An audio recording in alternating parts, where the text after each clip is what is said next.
हम आपको प्रश्नवाली 12 पढ़ाएंगे और 12वीं पढ़ाने से पहले मैं आपको सूत्र लिखा देता हूं। इन सूत्रों को अच्छी तरह से आपको याद करना है और इन सूत्रों के लिए आप एक अलग से छोटी सी डायरी बना लेना और उसमें लिख लेना। ये सूत्र भविष्य में भी आपको काम करेंगे। तो देखिएगा, ये सारे सूत्र हैं।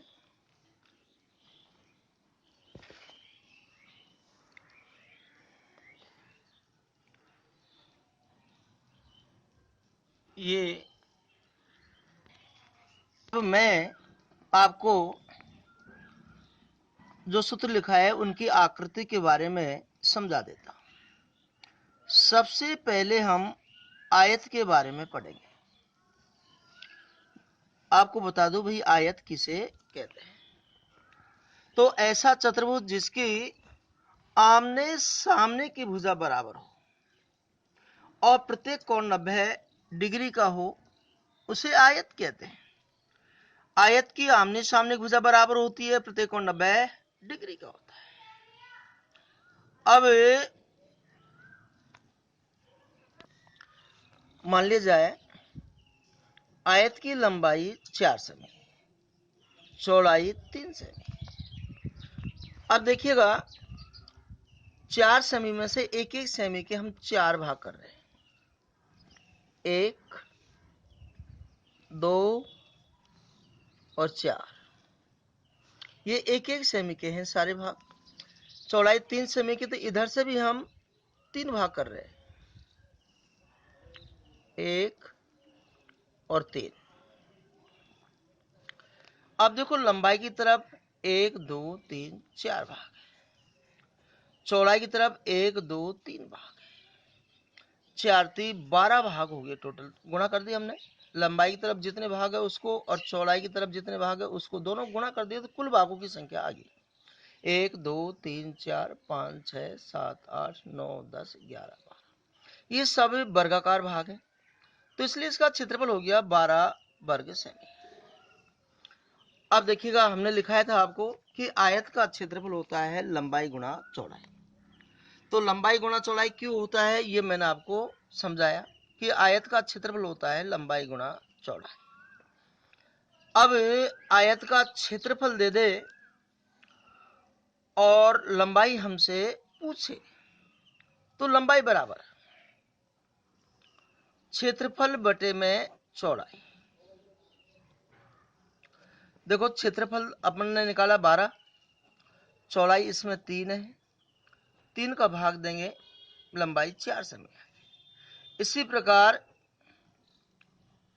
चौड़ाई पूछे तो चौड़ाई बराबर क्षेत्रफल बटे में लंबाई। क्षेत्रफल यहाँ 12 है, लंबाई 4 है, 4 का भाग दे देंगे, चौड़ाई आ जाएगी 3 सेमी। देखो चौड़ाई आ, ये तो हमने आपको क्षेत्रफल के बारे में पढ़ाया। अब मैं आपको इसके परिमाप के बारे में समझा रहा हूं।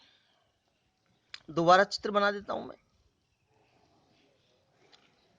तो आयत की आमने सामने की भुजा बराबर होती है, प्रत्येक कोण 90 डिग्री का होता है।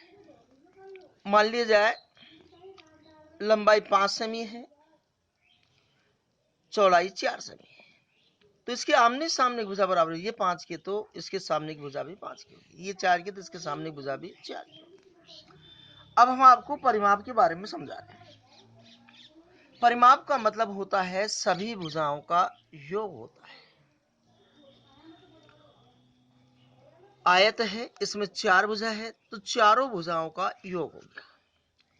वैसे हमने आपको आयत का परिमाप का सूत्र लिखाया, ये आप पढ़ते आए होंगे, 2 गुणा कोष्टक में लंबाई प्लस चौड़ाई। अब आपको बता दूं ये सूत्र कैसे बना। मैंने बताया आयत का परिमाप का मतलब होता है सभी भुजाओं का योग, या परिमाप का मतलब सभी भुजाओं का योग। देखो लंबाई प्लस चौड़ाई, फिर लंबाई, फिर चौड़ाई, यह दोनों लंबाई बराबर है, दोनों चौड़ाई बराबर है, तो एक लंबाई दो लंबाई, एक चौड़ाई दो चौड़ाई, दो हमने कॉमन ले लिया तो लंबाई बच गया, दो कॉमन आ गया, चौड़ाई बच गया। तो यहाँ कोई चिन्ह, गुणा का चिन्ह। इस तरह से आयत का परिमाप हो गया 2 गुणा कोष्टक में लंबाई प्लस चौड़ाई। अब मैं आपको प्रैक्टिकल में बता देता हूं। 2 गुणा लंबाई तो है 5 सेमी, चौड़ाई है 4 सेमी। 2 गुणा 5 4 9, 9 दूनी 18। अब ये हमने सूत्र के माध्यम से निकाला। हम डायरेक्ट निकालना चाहे तो डायरेक्ट देखो, चारों भुजाओं का योग 5 प्लस 4 प्लस 5 प्लस 4, 5 4 9, 9 5 14 4 18। इसी ढंग से भी 18 आ रहे हैं।